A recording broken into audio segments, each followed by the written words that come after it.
All right, welcome everyone. Thanks for joining us. As you can see, we have Wayne and Garth here with us today. Party.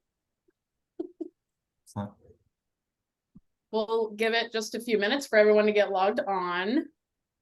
In the meantime, our fun question of the day is obvious. Let us know what you're going to be for Halloween. Get the chat going.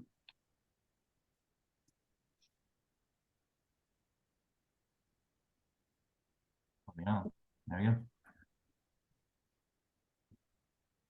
Excellent. I had every intention of watching, the old movies and skits and preparing to be fully in character, but of course I didn't do that. All right, so if you're not going trick-or-treating with these costumes. If you're not dressing up, we'll accept kids' costumes as well. If your kids are being something cool. Or animal costumes. I got actually a unicorn for my dog. She's gonna be a little and over.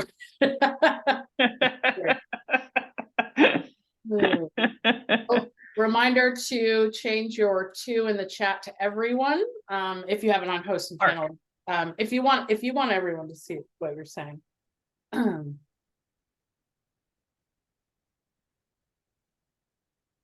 The Jurassic Park theme is good. Like that, yeah. Unicorn, a lot of unicorns. Okay. Yeah.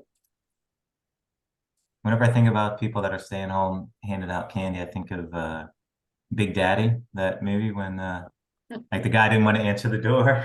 I feel like we don't get as much as I remember as a kid, but I think a lot of people go to there's certain neighborhoods that everyone goes to in town. And mine is not one of them. 10-degree weather, Amber, come on. 10-degree weather, no, thank you. It's super nice here. People are going to be in shorts and t-shirts today. Sorry. Is it? What's the weather there? What does the internet tell me? I haven't been outside personally because, hanging out in Wayne's basement all day doing the show. All right, you guys ready? Let's do it. All right. Yeah, of course. Thanks for joining everyone. This is Association Analytics How-To Webinar Series. So today we're on a little bit of a different day, different theme, but this topic today is one that we talk about often. I actually deal with dirty data every day, as I'm sure most of you do as well. But this session is about how to not let it spook you and how you can overcome your fears and still make impactful decisions for your association with the dirty data. So today your hosts are Bill Conforti, aka Wayne, and Greg Pollock, aka Garth, and they will be in costume and hopefully in and out of character the entire time while they take you through this topic. So I'm going to hand it over to Garth, I assume. Excellent. So today we're going to be covering some stuff that you care about. We're going to ask you some questions and get you to participate with our tool Slido. So have your cell phone or smartphone handy to scan our QR code. We're going to be talking about not letting dirty data spook you and some takeaways and some tactics on how to overcome dirty data. And then we'll tell you how to apply it. We'll give you some strategy on how to do that. Who are we? We are Association Analytics. We are a software company exclusively focused on helping associations better love their data. And why do we want them to love their data? Because you're going to use it to make decisions. Today, we're going to be talking a lot about decision making and how do you make decisions and how data may or may not impact your ability to make decisions with your data. All right. Awesome. Thank you. Excellent. So look, so we're going to start with future state.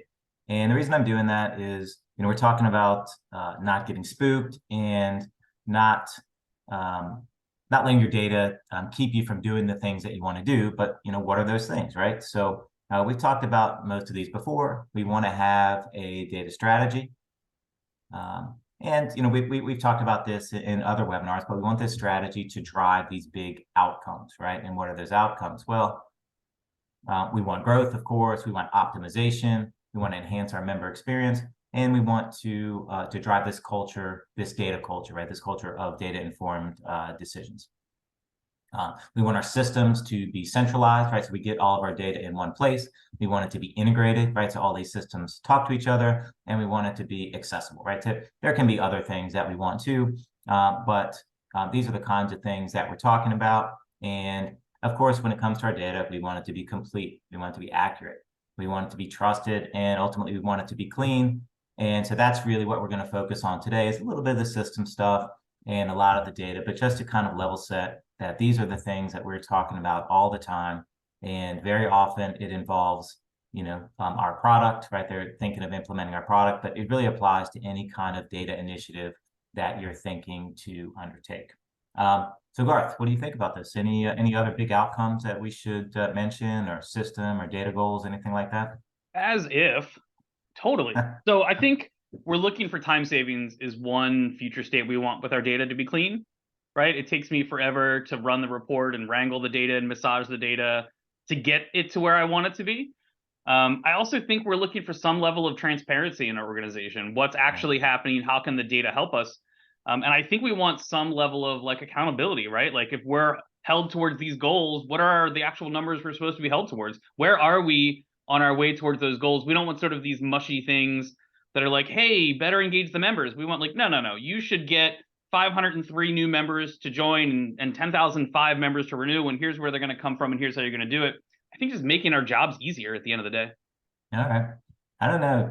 I don't know how many people want to be held more accountable. All right, that's an interesting one. If you're one of those, then let us know in the chat. Okay, quick primer. A couple of things. So mostly we're going to focus on the data piece today, that big scary data. All right. So I'm going to go through a couple of definitions just to kind of level set. We're going to start at the top, and kind of the highest level is governance. Right. We hear about this all the time, and governance is the highest level, right? This is the rules and regulations that go into the strategic part of our data and the related processes. Then kind of a step below that, we have our data management, which are all the tactics that we put in place in order to implement the rules that are dictated by our governance. Integrity, right? It's related to quality, but it's across systems and it's over time, right? So it's a little bit bigger. Subset of that is our data quality, which is our point in time metrics. A lot of what we're going to be talking about today, right? Is your data accurate? Is it complete? Is it consistent, right? And then we have completeness, which is one of a couple of measures of data quality. But the idea is that we are kind of moving from strategic down to those routine tactics, and from kind of like high level things down to lower levels of granularity. All right, so there's a lot of other things that we could have put on here, but these are some terms that you'll encounter very often, when you consider anything related to your data quality. All right. Excellent. Let's go to our favorite time. This is poll time. So Greg said, let's get our phones out. There's going to be a QR code on the next slide, which will ask you to scan. Once you scan that, there are two sides. One says polls and one says Q&A. So we're going to be on the side that says polls. And once you scan that, the first poll question will come up. And that question is, what is most troubling about your association's data? What's the spookiest part? That's a tough one. I can't say spookiest. Because I think all of these are my challenges, right?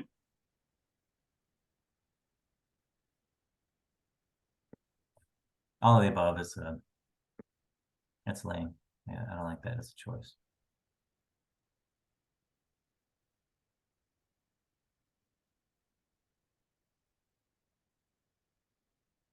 Ooh, accuracy coming up. Taking the lead. Wow, okay. All right. I'm gonna leave this run for another second. This is getting interesting.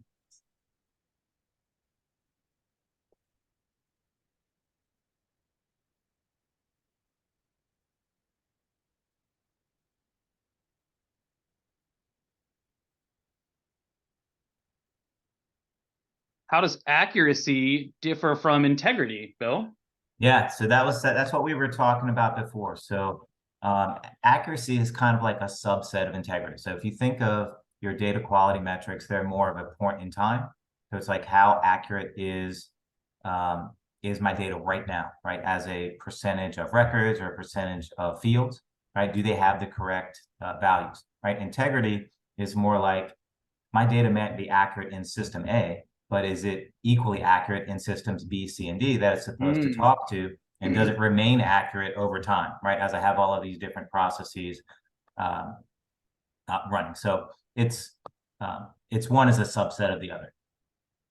Okay, so let's take a look. So I am pretty shocked by the results. I think maybe the choices were not worded exactly correctly. I'm not sure about that, but accuracy is kind of a catch-all term, and so I think a lot of people use that as a kind of a general term, to think that, hey, look, our data is not exactly right, so it's inaccurate. So probably said that's kind of encompassing some things that would be in some of those others. But yeah, so I personally would have expected, based on our conversations, to see duplicate records be a little bit higher on the list. Agree? I agree. I thought duplicate records were going to take it. Yeah. Okay. So you'll be able to see, based on our next question, that was our expectation. But nevertheless, if you think about accuracy, for those of you that put that, are there specific metrics? Are there specific things that you measure that you're kind of aware are out of whack? So if there's anything like that you would want to share with the group, that would be, I think that would be a benefit to all of us. So, last minute change, don't have the data we need, takes over duplicate records. Craziness.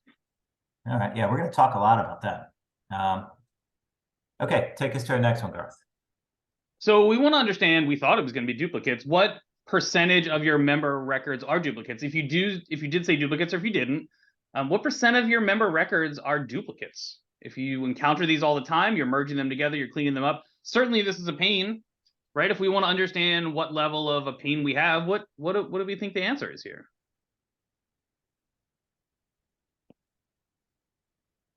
Okay, Beth says duplicates are the easiest to address. I agree with that.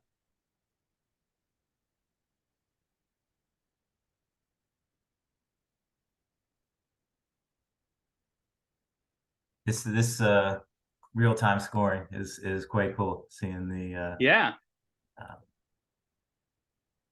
Okay, so as people are voting, the majority of us don't know, or the biggest group of us, don't know exactly, what percentage of our members, and I think that's pretty normal. We've asked this question before. We polled our internal experts, all of our engineers and implementation team. They said it's primarily, for most of our customers and prospects, it's in the 2% range. It can go as high as 15 to 20, depending on processes or maybe lack of processing, dupe checking functionality in the AMS. But the thing is that duplicates are, for many of us are kind of recognized as a big problem, but yet a lot of us don't know how big that problem is, like how many duplicates we really have, or the ones that do know. A lot of us think that it's pretty low, right? 0 to 5, and almost 50% of us are saying that it's well below 10%. So the point is, and we'll kind of make this point in different ways throughout today's talk, is that kind of reorient your perspective a little bit. The problem may not be, and very often is not, quite as big or quite as limiting as you might think. Okay, so we're going to get to this one later on. Last question, then we're going to get into to the meat of this. But do you agree with this statement? When making a decision, bad data is better than no data.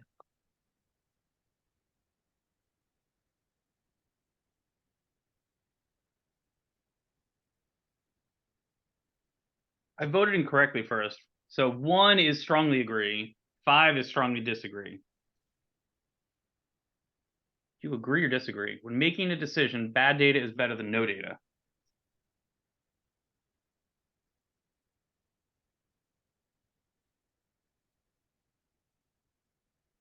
Well, I guess, Wayne, when you're thinking about bad data, is it pointing me in the wrong direction? Is it like this data is showing me the opposite of what I think is happening here? Or is it just I can't see the full picture? Is it the duplicates are getting in the way? Is it My cleanliness is getting in the way. I guess the word bad data here really depends, doesn't it? It does. And that's, yeah, I mean, as we are known to do, we kind of purposely worded that question pretty vaguely. The, the answer is, of course, it depends. It depends on how bad is bad. It depends on what kinds of decisions that we're tasked with making, right? If it's a low stakes decision, which a lot of the things that we're doing day to day, they're pretty low stakes. I would say in almost every case, it's best to proceed based on bad data rather than wait, for perfect data. And then making the decision with no data. I mean, this is a hypothetical type situation. I mean, how often do we really have no data, right? I mean, that almost never occurs. It may not be quantitative. It may not be a spreadsheet, with percentages and numbers, but you at least have some qualitative data. You have some past experience, right? That you can rely on. So this actually is pretty much how I expected this one to go. I might have expected maybe 4 and 3 to swap a bit, but generally speaking, right, we're all on board that we're going to move forward with with our bad data rather than no data. So keep that in mind as we go forward. Okay. So today is about spooky data and how we're going to react to it. So the real question that all of you should be thinking about is, are you going to be like Garth and you're going to think of your data as this big, scary monster that you should be afraid of? Or are you going to be more like Wayne, more excellent? And you're going to think of your data and the problems around it are things that are cute and harmless and things that you can not be spooked by. All right. So think about that, and we'll give you some pros and cons to each side. But so Garth, what are you spooked about? First thing I'm spooked about is babes. Totally scared of our babes. The second thing I'm spooked about is my dirty data, right? We can't do anything until we've cleaned all of our data up. The problem is we have this dirty data. It's misorganized. It's inaccurate. It doesn't match between systems. We got a lot of duplicates. We've got all these parent-child relationships that don't work. And until we clean that up, we just can't do anything. Nothing? We're paralyzed. Literally, that's the next step of every day I wake up and I think to myself, we got to clean up that dirty data today. But I got all these other things I'm doing. So I don't know. All right. So I think people were kind of anticipating this, but so my answer to that is really like, how exactly? And if you're one of the many association professionals that feel the same way Garth does, and I know that there are many of them out there. I don't know how many would be on a call like this, but we hear this a lot. All right. And so my response to that is, how exactly, and be specific about this, is your bad data or your dirty data holding you back, right? What is it that we can't move forward with any data initiatives because your data is a mess? The truth is, yes, it'd be nice to have that clean data, but you are already working around this in many of the things that you do already, right? You still manage to have that big event every year, right? Even if your data is not perfect, you still, even if you don't segment and really target those emails, you still manage to email all of your members, right?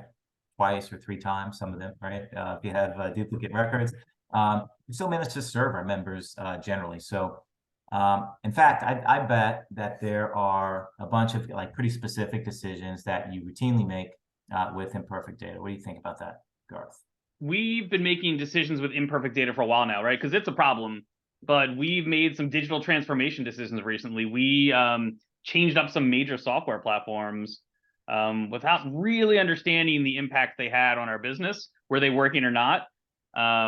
But Kathy over in accounting said we needed a new system, and Katrina in marketing said that our email tool just wasn't good enough, right? We were getting all these bounces. I'm not exactly sure how many bounces we were getting, but she said we had to have a new one so we could send out emails to all of our members. So now we have 3 email tools. That seems to be working for us. I think that solved our problem. We changed our member types recently. We actually decided to add some new ancillary member types on with the hope that it might drive some additional revenue. We did some back of the envelope math and it seemed like a good one. We changed our dues recently. Everything's more expensive, so we decided we should make our dues more expensive. We didn't really do a good job analyzing what our retention rate might go up or down. or what our long-term benefits are, like how's that going to hurt us in the long term. We didn't really do that. We have an event every year, and we just kind of pick a city we like that's warm and has good golf courses, because that's where we want to go and hang out. But we never really analyze like where our members are or what % of them might go. So I guess we're making decisions now with imperfect data. Yeah. All right. So you didn't do that price elasticity study before you decided to raise your dues? Kind of just rolled the dice on that one. Hopefully it'll work out. Yeah. Right. You know, I mean, I think that's not too far off from what we hear a lot. And so the point is that we're already making a lot of decisions with imperfect data. We use our judgment and we use our experience. And this is kind of why that we often refer to it as data informed or data guided decisions more so than data driven, right? So we're using other things in addition to that data. And that reminds me, it's a good time to remind you of our good friend, the directional insights, right? So it's not that we don't care about the data at all. It's really a question, right? Do we need definitive, like precise current counts, or is it more like trends over time, which give us a directional sense of the data, right? So sometimes we need things that are definitive, right? We need counts on reports. We need the current number of members today, or the exact number of registrants, you know, of all types, you know, for our event, or maybe we need our exact retention rate. Okay, some things you need that, but for many of the decisions, it's more like things that are directional, right? What's our average spending year over year, right? Or what's the what's the trend in our retention over a period of time? Are we doing better engaging our members over time? Yes or no, right? So both of those are valuable in the right circumstance, but point is that many times just a directional sense of where things are going with your data is going to be enough. So so Kevin is asking, what if you use both definitive and directional? And I think absolutely you do. In the definitive are more often than not going to come directly from your source systems, right? And the directionals are more often than not going to come from this central repository idea that we've talked about, where you're aggregating data from multiple systems and getting a sense for things over time, right? So for example, your AMS is perfect tool for getting your member counts today, right? This month, right now. It's not as good for telling you the composition and demographics and whatever of your members, you know, say 3 years ago this month, right? So you would need some kind of a tool to aggregate that data, right? So you want to do both, but you don't always need the exact number. All right. Can I bring up a quick topic and everybody in the chat can tell me how wrong I am about this? I almost think there's like two types of analytics. There's like science analytics, where I run an experiment and I collect the data and it's perfect and I throw it immediately into a chart and make a decision. And then there's like business analytics, where it's like our systems are imperfect, our data collection's imperfect, people are involved. It's always going to have errors, but I just make a decision based on direction and based on all the data I have. So I almost feel like there's two types of analytics out there, right? Like the scientist in her lab running an experiment collects the data the exact way they want.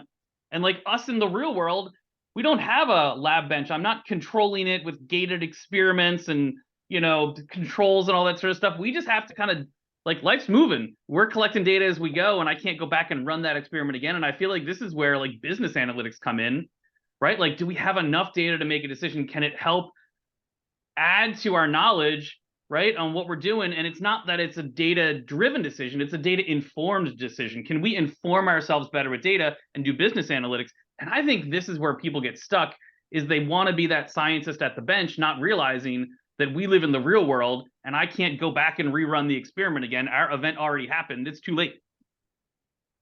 All right. So look, Greg, Garth, excuse me. A lot of people are agreeing with you, and I'm mostly on board. But I don't know. I think there are a lot of people, they might not be speaking up right now. I think there are a lot of people in this call that have a bit more of that scientist in them, and they want to you know, they want to see some of those exact numbers as well. So I'm mostly on board with you, but I do think that we want to strive, at least where it's appropriate, to get you know, to get more precise, to get those exact numbers, right? We want to use our predictive analytics, right, as Paula says, to to kind of get a more precise sense of who's going to renew the membership, who's going to come to our meeting, who's going to donate or whatever. All right. +1 to Holly, says Barbara. All right. Cool. Thank you for the feedback there, everybody. That's cool. All right, Garth, what else is scaring you? Let's do another one. You know what totally bums me out is all the amount of time that I can't spend drumming and hanging out with my bros because I'm working on my data. It just takes me so much time and effort and resources to clean up my data. I feel like every day I come in and I've got an email from somebody about some fields I've got to merge or some data that's not clean, and I got to put it in Excel and crunch it and come back and give the updates. Like this takes time, lots of time, and I don't have this time. All right. So what about everybody else? How much time does you all spend cleaning up your data? Totally. All right, take out your smartphone and scan it. Tell us. Too much time.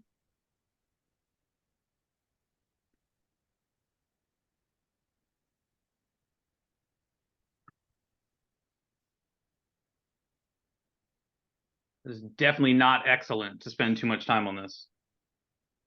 For those of you that said too much, what's too much? I think you know what the next question is going to be. Anytime's too much. Anytime's too much, maybe.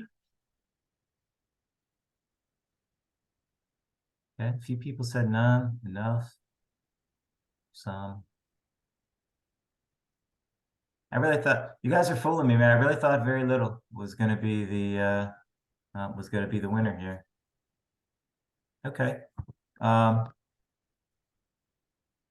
right, so a lot of us are spending what we consider to be too much. Yeah, I didn't mean to influence it. Very little made a comeback there as I was talking about it. So we got about 40% say too much, 20-25% say some or very little. A few of us say enough, and just a couple are willing to admit that none is the amount of time that they spend on their data quality.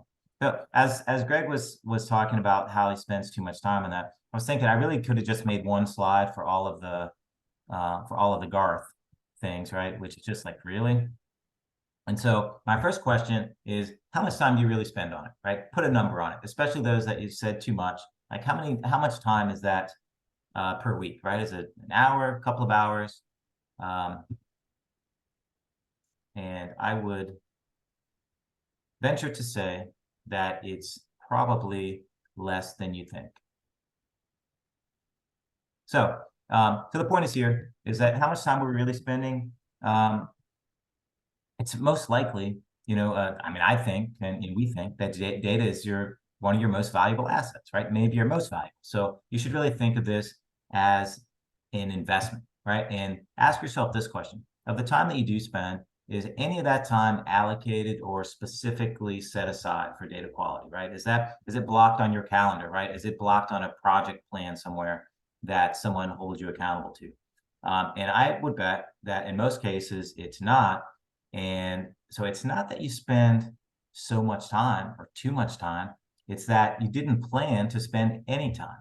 And if you hadn't planned to spend any time, then any that you do seems like it's an imposition, right? It's a distraction from all of the other things that you did plan, right? And so what do we do about this? I think it's a pretty good segue. I think you can guess what we're going to suggest that you do, but that is we're going to suggest that you plan, right? You have to allocate resources to data quality. So it's not just you guys that are on the phone. It has to be something that is across teams, across multiple individuals. There has to be a data owner for every data set, for every application. Make it a project, right? This is one that was it Kristen Berry, Greg, that suggested this before. That's what they do at ASAE. So data quality is an actual project. It has a timeline. It has deliverables. So they're measuring the progress.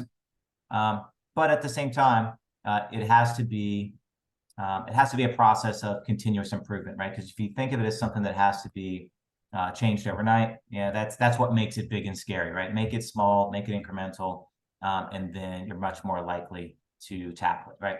Okay, Garth. So we can't do all of this, right? We can't do everything at once. So how are we going to prioritize what we want to spend our time on? Well, first of all, we should prioritize all the things because everything is important. We need to clean up every piece of data ever. That's the problem is that's the mentality we run into, right? I think was it Lisa here?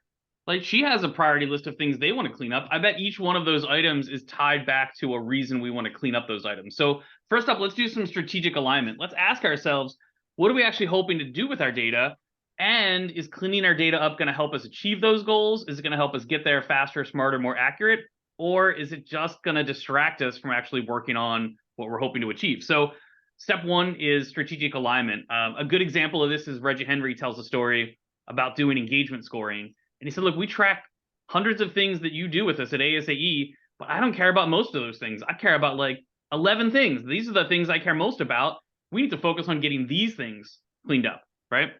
I feel like a lot of people focus on things that have zero revenue potential and outcome.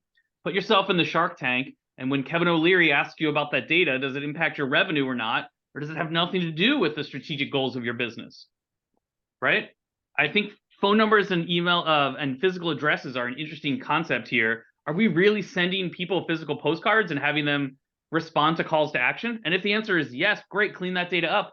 But if the answer is no, well, then why does it necessarily matter if I have your physical address? If I'm never sending you anything in the mail, is that really important? We've got to have everybody's preferences. Why? Are you actually sending emails based on those preferences, or are you just blast emailing everybody anyway? Right? Having that data isn't necessarily going to help me in my long-term goals because I'm not using that to segment my membership now. But I think the other one is like focus on the low-hanging fruit. There's probably some really easy ways that you can clean up your data and have a huge impact. And I would say start there as opposed to starting with the data that's in front of you. Right? If you're looking at a record and you say, well, we have to clean up every one of these fields, that seems like a daunting task that will never end. But if we look at a record and we say, look, these are our 2 fields we think most important for us. Let's clean those up and let's not make it a me job. Let's make this an everybody job. So I'll give you all permission. You can say Garth told you this, that data quality is everybody's job inside the organization, not yours. And everybody by department should be focused on cleaning up data where they interact with it. If you're the events department, you should think, well, when I get people to register for my conference, this is an opportunity to clean up their data. If you're the renewals team, hey, when you renew, could you update your profile for us? If you're the engagement team, hey, when you come to this webinar and you register, we should ask you some poll questions, and we should use those poll questions to direct our future our outreach team, right? Like we're interacting with members all the time, and we're missing opportunities to collect and update and clean up our data because it's one person's job. When it becomes everybody's job, we all participate, we all help a little bit, and many hands make light work, something like that. Something like that. All right, cool. Excellent. Thank you, Garth. Let's move on. Let's see what else is troubling you. I'll tell you the other problem. It's not the lack of data I have. It's like the overflowing amount of data I have. Sometimes I feel like the infomercial lady when you open the cabinet and like the Tupperware containers fall out at you and you're just like, oh, it's so much data. Like every time I turn around, somebody's handing me an Excel spreadsheet or a thumb drive or an integration or a report, all this data. Hey, we're collecting more data. We've got more data. Did you know we have this server in the closet with 20 years of data? That's more data we've got, right? Just so much data. I don't know what to do with all this stuff. It's got double whammy bars on it. Yeah. So does that resonate with anyone? Like who's in the too much data, we don't know what to do with it crowd versus we don't have all the data we need crowd, right? We're going to talk about both, right? But who's in the too much data crowd? Both resonate. Yeah, that's also possible, right? Okay, so let's dive into this a little bit. So too much data, it's a scary mess, right? So we have this scary, this is really cool, by the way. All these images were DALL-E 3 created. So we have our, it's all included in ChatGPT now. So this is one of the ways to, play around with AI image prompts are really interesting, right? So we said, well, make this a scary Frankenstein, make this like a cute, cuddly, approachable, non-scary version of Frankenstein. And so this is the output from that. But look, so how much of that? Here's a quick, do you know ChatGPT can also help you with your data quality? You can copy and paste data in and it can reorganize it and put it in nice tables for you. That's a super fun way to use it. Yeah, that's a little scary to some of us probably to put our data in that way. But even without being specific, it can help you with a lot of the things that you're doing. That's a topic for another day's webinar. But look, how much of that data is really useful, right? So that's the question. So here's an example I thought of. So, and I just did this. Like every winter, I bring up like what seems like 10 or 15 bins of winter clothes. And then in the summer, I pack those into bins. I take them down and bring up the shorts, whatever. But I wear about 20% of those clothes. So the other 80% are just to get dragged up and down the steps and put into a closet, put into my closet upstairs every year. And they're just moved from place to place, right? And I bet a lot of the data that you have is similar. And so if you are feeling overwhelmed about data volume, I'm very confident that you're doing one of two things. You're either collecting data that you don't need, and or you're retaining the data you do collect longer than you need to, right? And so by this, I'm not talking about archives. Like archives are a good thing, but I'm talking about data that are used in your active reports, right? So if you went and look at a membership trend, right? Are you looking back 10 years? Are you keeping 10 years worth of membership data in your AMS or in some reporting system so that you can report on it? Because I can tell you for sure that it's not relevant, right? We do engagement scoring, and it took us a long time to arrive at this, but we do 3 years, exactly 3 years. That's the period that we look at. If you're looking back longer than that for most things, it's not really that relevant anymore. For engagement today, we really need to wait and understand more about things that you're doing more recently. And I think that kind of applies across the board. Garth, do you agree? As if. I totally agree with this. I think one big challenge we have is we have this psychological fear that if we get rid of it tomorrow, we're going to need it, right? Thinking about those boxes of clothing, I was thinking to myself, why don't you get rid of it? And I know the answer is because the day you donate those clothes or get rid of them, tomorrow morning you're going to wake up and you're like, I really want to wear that brown sweater vest I own. Where is that thing? All right. So I went and got these images, right? The cool plastic, shiny new pumpkin, right? To go and collect our candy. And then this old moldy one that was out on the porch. Why do we do that? So I think this is perfect for our Halloween theme. There are a lot of things around Halloween that have an expiration date, and there are some things that we can keep forever, right? When you think about the candy that you're giving out at Halloween, do you give that candy out next year? No, that candy has an expiration date. If I don't use it right now, it's gone forever, right? Could that be something like the attendees for my webinar? Like if you came to the webinar today, do I need your email address 3 years from now? Is that still going to resonate? You're going to remember, oh yeah, I did go to that Halloween webinar 3 years ago. This email is highly relevant to me. Probably not, right? There's a time sensitive nature to those emails from the webinar that we collect. Just like the pumpkin on the front porch, right? That's not going to hang out forever. We have to think about what that expiration date is. And then there's other data, like our plastic pumpkin here, that's going to last forever. Now, let me give you some really concrete reasons you should get rid of, you should have a data retention policy, and you should stick to it. Number one is risk. Having lots of data around is a risk. I talk with many associations who buy insurance to cover this risk, and they pay for the insurance based on the number of records. You are paying like insurance to house these records from 4 years ago that have never done anything with you and are never going to do anything with you, right? That's a risk. What about like the right to be forgotten? What if you have all this data on people and some breach happens and all this member data gets out that you were collecting and storing for no actual reason, and now your association gets dinged, right? So when we think about our data retention policy, it's actually an asset to you to get rid of that data because it's not going to slow you down. It's not going to hinder your decision making, and it's going to minimize your risk in the future with all this data. Now, that being said, we've been talking about AI, and our friend Connor likes to say data is the new oil of AI. And here's where we really have to be intentional, right? What data do we keep and why, and what data don't we need to keep? So like the fact that I had a webinar and a bunch of you registered and came good, potentially your email address is long-term and that PII, not so valuable, right? So how many members we had 10 years ago might be a good raw number to save, right? We had 10,000 members, but the email addresses and phone numbers and credit cards of those members, maybe not that important, right? How many books I've sold, important, right? Who bought those specific books? Less important, right? In the long term, not as valuable as it needs to be.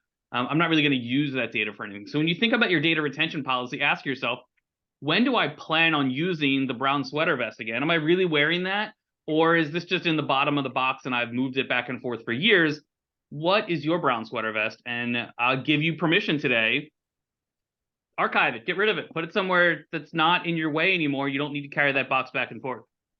Cool, thanks, Greg. One thing I would add to that is you don't want to be making these decisions on an ad hoc basis, right? Document those things, and they should be part of that retention plan and part of your overall strategy for data governance. All right. Hey, when we did data governance, that interactive webinar, that might have been a year ago, our data governance plan was very different. One association said our policy is we keep records forever, and here's why. And one association said our policy is we get rid of records after a year. They were a trade association. She said, look, if you don't work at that company anymore, I don't need to know your email address of that company. That's not good information. The other was a scientific, and he said, if you win an award, we've got to keep that forever. You won the award. So both valid reasons to have a data governance policy, but both of them had a reason for that policy. It wasn't just because inactivity was the answer. It was, we strategically planned to do this. That's why we have that policy. Of course. And of course, there's compliance and issues like that as well. All right, Garth, tell us a story about this one. So this is the real problem I have. Let me tell you the real problem. It's not that I have too much data, and it's not that I don't have good, clean data. It's that I don't have the right data. The data I have is the wrong data. The data I have isn't actionable. Every time I go to make a decision, there's new data I come up with that I should have. Every time somebody asks me a question, it's new data that we haven't been capturing, we don't have, and we have to go get this new data for the first time. All right, so I think everyone's going to be able to guess what I'm going to say. It's like, it's not as big a deal as you think, right? So often you don't really need the data, right? So scary werewolf, cute little werewolves. This is kind of an interesting one, right? So what then? We don't need all the data. Well, I mean, we're talking about getting as much data as possible integrated for decisions very often, right? So this is like what our product does. But at the same time, you know, for some of the decisions we have to make, we can make those in spot trends without having every single piece of data across all systems, right? So it's a good idea to have this, but we don't need to let that stand in our way of moving forward with, you know, with our systems plans, right, and with our integration plan. So let's do a quick game to prove it, right? So in the chat, tell us what is pictured here. If anybody gets this on step one, I'm going to be blown away. There's no way.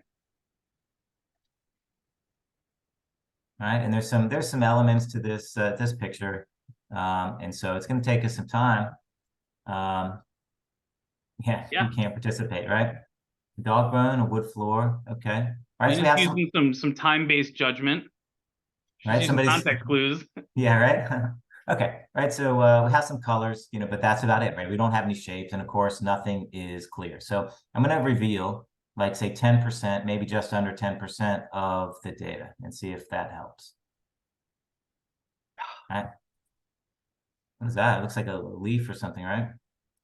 I think in this scenario, we might have focused on the wrong data. I almost called you Bill. Wayne, I think in this scenario, we focused on the wrong data, and we were looking in the wrong areas for insights. Right, Chris being very precise. It looks like a fake leaf, right? It's not just fall leaves, it's fake. Okay, so let's, what if we have some better data, right? Let's take a look. All right, that's pretty helpful. I think this data is also directional. It tells me where I want to look next, right? Yeah, we have some more clues, right? What do we have there? We have like a witch hat. Yeah. So we have some more important data. It's a witch in a tree. Okay.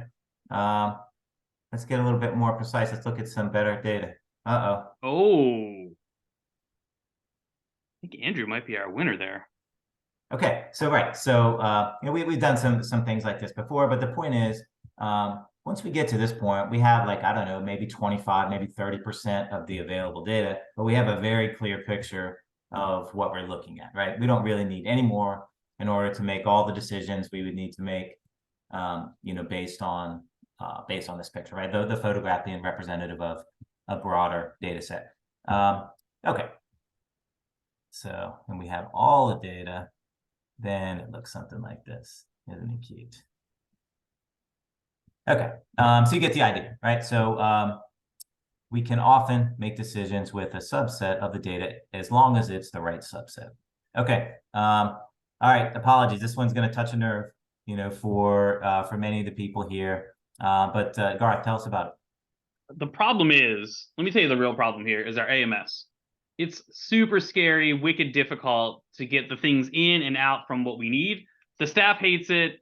We've customized it to do everything we want, and it still doesn't do what we want. It's just not doing all the things we need.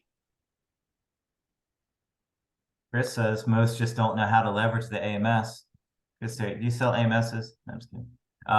Okay, right. So let's dig into this, right? So first of all, talk about scary, right? Choosing and implementing a new AMS is legitimately scary. Like I've never ever met any association professional that said that it went smoothly, it was on time, anything like that. So is there another way? So remember, we had this like really scary, sort of menacing looking owl. There is another way. Chip the owl, right? So Chip is the mascot for A2s, right? So this is not a sales pitch, for Acumen per se, but the point is that you really should, before you make the move to switch AMSs, is make sure that you understand how to use the one you have. What are the things it's supposed to be good at, right? If you're asking your AMS to do things it's not meant to do, getting another one is not going to help, right? So what we like to say is very often you can extend the AMS using a tool like Acumen, some kind of central repository. So that's the old approach looks something like this. You take all of these applications and data, you jam it into the AMS, and you have these two-way integrations, which are super expensive to build and to maintain. But the newer approach is more like this best of breed kind of thing, where you have different source systems. You push that data into a warehouse or a data lake, and then you make it available built for analysis. You make it available to your people and to your devices, right? So lots of different ways to accomplish this, but thinking back to that future state, right? This is what we're talking about, right?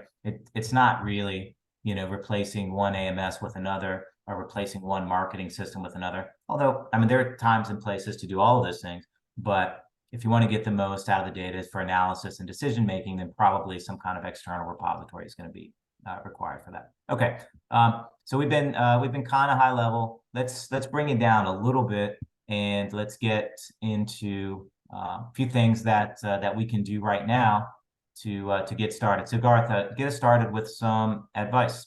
Let's take the spook out.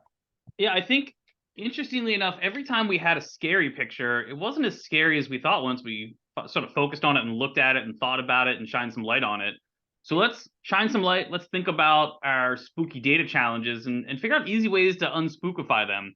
The first one is set data quality thresholds, right? You're always going to have dirty data. In fact, I would argue if you had perfect data, that's a problem, right? Your database should always be growing and changing. You should be getting new members. You should be getting new demographics. And if you have perfect data, you're doing it wrong. There should be some level of or threshold of dirty data out there. If you don't have duplicates, you're not growing your database enough. If you don't have misaligned parent-child relationships, you're not tracking people that move around and you have bad data, right? So having these things set up as a threshold versus good or bad is important, right? What percent of our data is acceptable to be messy or dirty or unkept or unfilled? I think that's an important piece to help you not worry about it, right? The second piece is use visualizations. Every time you visualize data, it's going to tell a story. You're going to be able to see the direction. You're going to be able to see the gaps. You're going to be able to see what you need to focus on. Visualizations keep all of this top of mind. So set your thresholds, create some visualizations, and watch them. Just like on your car, you have a gas gauge, right? You watch as your gas gets down. You have a dirty data gauge, and you watch as your gauge fills up, and you go, okay, we're at the threshold. We're going to start cleaning our data up. Don't be reactive. Be strategic. Think long term. What is the data that we really need to clean up and keep, and why are we doing it with that data? Is this data actually helping us achieve our strategic goals, or is it just getting in the way and we're spending time cleaning up but we're not using it? And then, hey, this is an easy one. Start with what you have. right? You all probably have tons and tons of really good, insightful data. But if we focus on the small amount of dirty data we have, the 2% of our database that's messy, we're never going to be able to use the data. And I also think small, right? We don't have to have every piece of data clean to be able to do something. Start with the things you do have. Take the data that you have that you love and start using that, as opposed to worrying about the data that's not clean that you can't use. Cool. Thank you, Garth. Yeah, this think small is an interesting one, right? We gave this advice when we were talking about how to make analytics part of your routine, right? And I think that's really, really appropriate here, because data quality is really all about the routine, right? So think about it in small increments that you can approach over the long term. Okay, so let's get on to something practical, and I want to start with a question to think about for those of you that said you were missing data. Think about data that you'd like to have, but you don't. And this one's going to be fun. I really just wanted to play around with word clouds here. So you get to type it in. What data does your association struggle to collect? What would you like to have, but you don't have it? Type it in.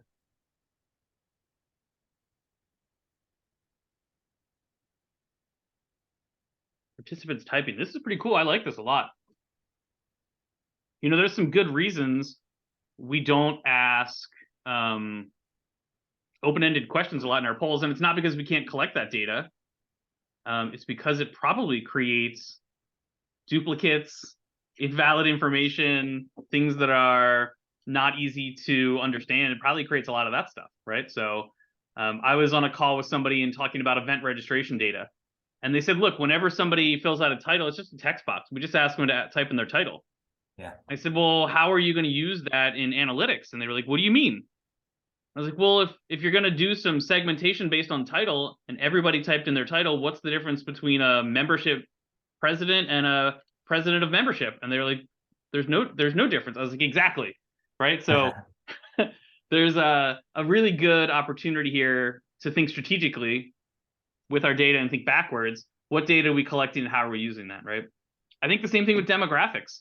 If you look at major studies, calls to action based on demographics don't necessarily perform better than generic calls to action.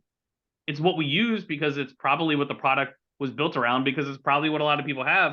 But what if we started using behavioral data? That might be a much easier way to start segmenting our emails. So as we think about these things we struggle to collect, why do we struggle to collect that data? And how could then we use it to better serve us?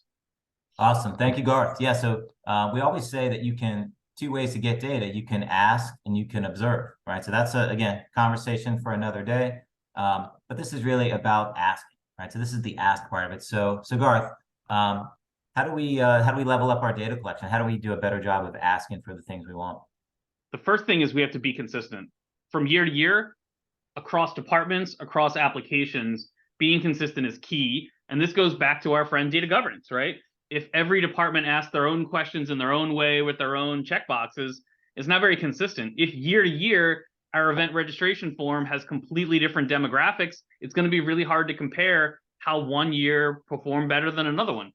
And I think one of the ways we can easily be consistent is by being deliberate, right? Not just asking the questions we think about as we're building the form, but like, why are we asking these questions? What's the strategic goal? Are we organizationally thinking in the right way? But I also think being creative is an easy one here, right? Data collection seems really boring. And I almost guarantee if you email your members today and say, hey, we're trying to update everybody's profile, could you do me a favor and log in and fill out your profile? No one's going to do that. So there's easy, creative ways to make it fun and collect data as you're interacting with people. Throw a poll up in your next meeting. Ask people to fill out the poll. Guess what? We collected a bunch of data on all of you today as you filled out all of these polls, and we're going to use this data in future webinars as we put together our slides. I think a really creative example is people always tell me it's really hard to track a member as they move from one organization to another because their email address changes, right? Your Garth at company 1 is different than Garth at company 2, and it's hard to tie those things together. But it doesn't change my cell phone number. Ask people for their cell phone numbers. And I'll give you a really fun tip. I was at an ASAE conference. The keynote speaker was on stage, and he said, if you want a free copy of my book, text me, and I'll send you the discount code, and you can have my book for free. he didn't really want you to have his book for free. I mean, sure, right? What he wanted was your cell phone number.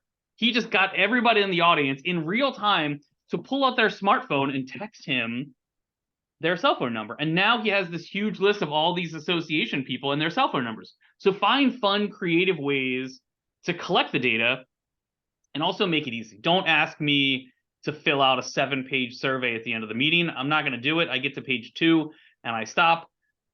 Just ask me the simple questions that you actually need, right? The deliberate, consistent questions that you ask are going to be key here. Just all of the things that you want to know, not the best long-term strategy.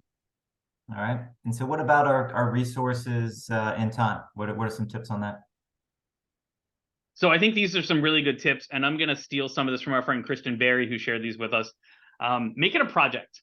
Don't make it an everlasting, never-ending, pushing the rock up the hill that never finishes. Nobody wants to do that. Make it a project. Have a start date, have an end date. Tell me why I'm working on this project, and tell me what the outcome is going to be when we all succeed, right? We're going to focus on cleaning up this demographic field because on January 1st, we're going to send out 4 emails based on demographics. Everybody in the organization should really focus on getting this demographic updated because we plan on using it in this way at this date, right? Give me a really good reason to focus on the project. I said this already, it's not one person's job, it's everybody's job. When you touch members throughout the next 2 months, make sure this demographic's getting filled out because we're connecting it to this outcome, which is we want to send this email, right? It doesn't have to be 100% of our members fill this demographic out. We just want 20%. We want 30%, right? We want people who've been active in the last year and a half. We want them to fill out this demographic. So as we prioritize and strategize, we can have a successful project, not a never-ending task, because I feel like a lot of people data cleanup is a never-ending task, which it can be. But if we create projects and milestones instead of a never-ending task, it's we're starting and we're ending, and we have some goals and we have some help and we have some support, and we're going to celebrate our wins along the way, and we're going to make this a fun project for everybody to participate in, and we're going to tell you how much more successful that email we sent out was than the one that was a generic call to action last year. All right, cool. All right, so last one is about data volume. So we've talked about most of these, but I want to ask you to tell us about the leaky bucket. Right? What are we talking about here? The leaky bucket is something that came to me out of the blue a couple of years ago as I was thinking about member retention, right? It's so hard to recruit a new member that having 1 or 2 members leave has a disastrous effect on us, our membership long-term, right? You can have the best recruitment program in the universe, but if all that water flowing into the bucket just falls right out the holes, it doesn't matter how good we are at recruiting people. We have to work on retaining people, right? So data quality is a very similar way. It doesn't matter how much good data we're collecting and how often we update the demographics. If we're not plugging the holes in our leaky bucket, we're not fixing our problem. Think about this in the context of duplicate records. If you spend so much time cleaning up your duplicate records, but you've never focused on the root cause of those duplicate records, you're missing out, right? What are the root causes I can affect, and what are the root causes I can't affect? Hey, our event registration just finished, and we dumped all of that data back in our AMS and created some duplicates. Why did we do that? Why didn't we dedupe it before we integrated that data over, right? Versus members forget they have a profile, and they're going to create a new membership record every time they want to interact with us. And we put a big red message on the website that said, don't create a duplicate profile, but they're going to do it anyway. This is just impossible to avoid. Like, members are going to create duplicate records. It's just a part of doing business, right? That's not a hole in the leaky bucket I have to focus on. That's my continuous improvement. So I think identifying the holes in your leaky bucket and focusing on those, prioritizing that over, right, merging those records together today. If you can spend just as much time cleaning everything up than you spend fixing the problems, right? We're not, these times aren't evenly rewarded. All right, 1 minute left. Here's some takeaways to try to put some of this in action, right? Because we didn't really tell you things that you didn't already know, just a new way of thinking about it and how to keep these things from holding you back, right? So have a purpose, right? If you just do data quality as an academic exercise, it will fail. People won't participate. It has to be connected to some purpose. Don't wait for perfect data. We talked about this. You may not have all the data. It may not be accurate, but it's better than nothing. We all said bad data is better than no data. So even if your data is bad, which is probably not as bad as you think, let's let's get out of our own way and make some progress, right? We have to be deliberate. We have to allocate time for this, or it's not going to get done. I saw a speaker who spoke for an hour. He's a life coach type of guy, and basically his whole advice was, if you want to make sure you do something, put it on your Outlook calendar, right? And he spent an hour reinforcing that point.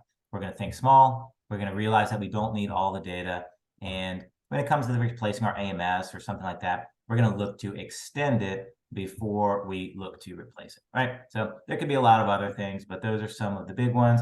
Hope everybody learned something today. I want to wish everyone a happy Halloween, and be careful. And we will see you next time. Party on, Wayne. Party on, Garth. There you go.